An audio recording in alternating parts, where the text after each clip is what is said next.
I truly believe that my root cause was the up and down dieting that I did when I was competing. The what? By Up and the down time that dieting. Ah, yeah, because it's a stressor on the body. So whenever you over exercise and undereat, that is a huge stressor. So what do we know about autoimmunity? When we think of autoimmunity, I always reference the three-legged stool. Alessio Fasano years ago gave this analogy and I love it. So on the one leg of the stool, in order for autoimmune to exist, you have to have the three legs or else the stool tips over, right? So the one leg, you have that genetic predisposition. You can't do anything about it. Your mom, your grandma, your aunt, your sister had some kind of autoimmune, maybe Hashimoto's, and you have that genetic predisposition.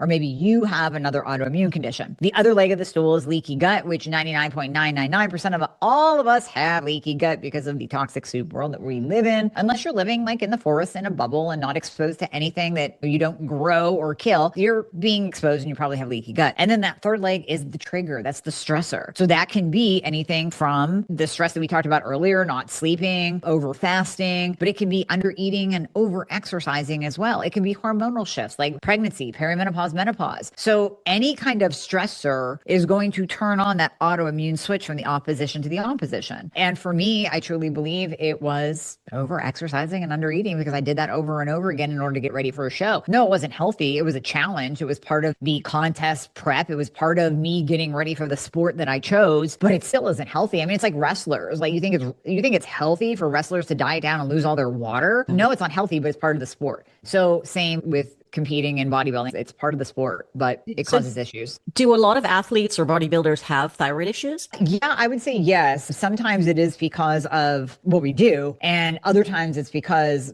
so I always joke, bodybuilders were actually the OGs of biohacking. Yeah. And we were trying peptides before all you biohackers out there. But they also abuse T3. I mean, that's the bottom line is any drug is fair game if you can get it on the black market. Yeah, bodybuilders would use T3 in order to lose body fat because that's what it'll do. It'll speed up your metabolism, but it will also cause a thyroid problem because of the negative feedback loop. So if you take thyroid hormone and you don't need. Now, T2 is different. We talked about that on the last episode. Yeah. That's totally different. That doesn't cause the negative feedback loop, but T3 will. And so a lot of times they'll come out the other side of a show with a thyroid problem. So I guess one tip that when women start looking down right away is you yo-yo dieting, which is interesting because I interviewed Dr. William Lee, who said his whole, actually it was the reel that I think I used, is like yo-yo dieting can be good for you. I was like, what? I didn't know the thyroid thing. I would have thrown that at him. But he said it's because any weight loss is better than no weight loss, which he says you are getting some benefits. You're going back, but there's a period of time where you're having some benefits. However, when I was studying gerontology with Dr. Walter Longo, and he's like, anti-protein guy, and he was saying, I always remember, he said, it's better to be fat and stay fat than go up and down in terms of yo-yo dieting. So it's like, what do we do? Choose one that you want. You'll feel better.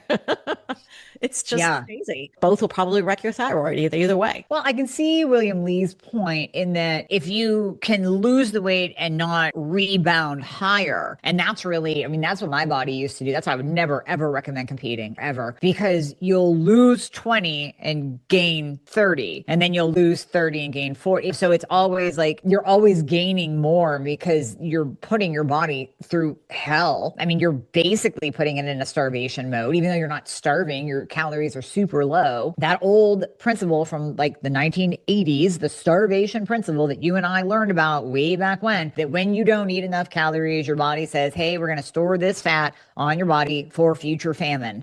That's real. I mean, I don't care if you believe in calories in, calories out or not. The starvation principle is real. So yeah, when you starve yourself like that, you can overcome that principle enough for a show. And then your body just slips you the bird and is like, you're done now? Cool. Here comes the 30 pounds. So it happens. Did I tell you the story? My husband, he walked across Europe. He took 11 months to almost a year to walk across Europe diagonally, and every day walking a lot. And he got fat. And I was like, what? Because he was not fueling. He would walk all day. I mean, he'd have a piece of toast or something for breakfast and a coffee, walk all day, and then have one meal. And I'm like, dude, do you think an Olympic athlete would just go and all day? Not that you're an Olympic athlete, but you're doing something pretty heroic, pretty demanding on the body. And so that's why when I look at those apps that say, oh, just walk 15 minutes a day, lose weight, I'm like, no, it's not just that. I mean, it's good to walk. It's good to get started, and you may lose some weight, but that's not the only thing. And the fuel is so important. And here you did this for a whole year practically, and you're not fueling the machine. Right. So we need our fuel. Yes, we do. Yes, we do.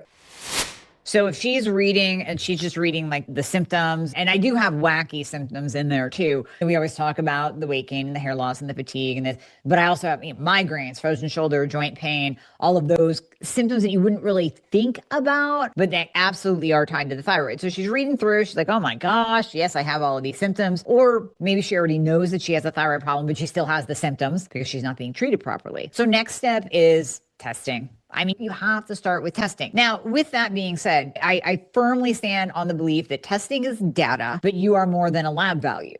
So we still have to overlay how you feel, which those 4 words, if a practitioner isn't asking you, you need to find a new practitioner. If you're not being asked, how do you feel? If your practitioner doesn't care about your symptoms and just wants to read labs, that's not good. That's not a good sign. So we overlay your symptoms with your labs to get that full picture of what's going on inside your body. Now we have a direction, right? So now we know, okay, here's what we need to do. Here's where we're at in this person's journey. So then it becomes, and I say this in the book too, a choose your own adventure. So do you want to go this way or you want to go that way? Which way do you think you need to go? Now, again, I am not, what this book is not is how to heal your thyroid naturally. I have a chapter in that, but I guarantee you the women that are picking up this book, they're far past that natural window. That natural window occurs like in your 20s and 30s where you're like, maybe a little bit of thyroid dysfunction is coming on. We'll see a couple of antibodies pop up. Labs still look good. This person has like one symptom. This is like the 25-year-old. It's like, I'm a little fatigued. Okay, we can totally do things naturally. Let's add in some black cumin seed to push down your antibodies. Let's give you some nutrients and whatever, and you'll be fine. Most of the time, at this point, you need intervention. You need hormone intervention. It's like the woman that's 60 years old. She's like, do I need hormones? It's like, well, honey, you're not aging in reverse like Benjamin Button.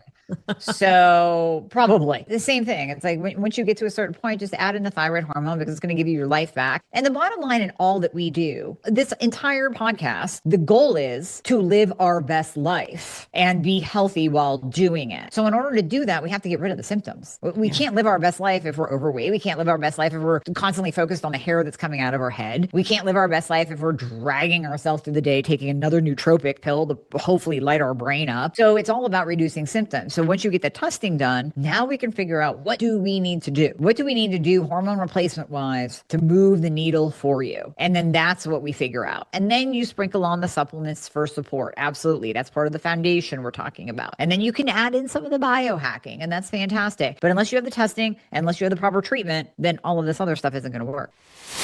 So NDT. NDT is fantastic. NDT is the original thyroid medication. Late 1800s is when we started using it. And basically it's dried pig porcine thyroid gland. Now, for many, many, many people, changing from synthetic T4 monotherapy, T4 only, which is standard of care, we already talked about that, changing from that to 80% T4, 20% T3, where you're getting 20% of that active thyroid hormone is a beautiful thing. And NDT also contains T1, T2, and T3, and T4. So this used to be kind of like the gold standard. I know a lot of functional and integrated practitioners still hang their hats on NDT. Well, so do we for the right person. What I have found is that it does not work for everyone. And many, even thyroid experts out in this space are not talking about this, but I am. If you think about it, if you have Hashimoto's, so we already defined that, we already kind of gave the analogy that Hashimoto's, those antibodies are like soldiers that are confused. They think your thyroid is a bad guy, so they go out and attack it. Now, follow me here. Now we orally take a pig's thyroid gland that is supposed to be identical to the human thyroid gland. And we have soldiers that want to attack thyroid gland. A lot of people are getting an autoimmune attack when they take NDT.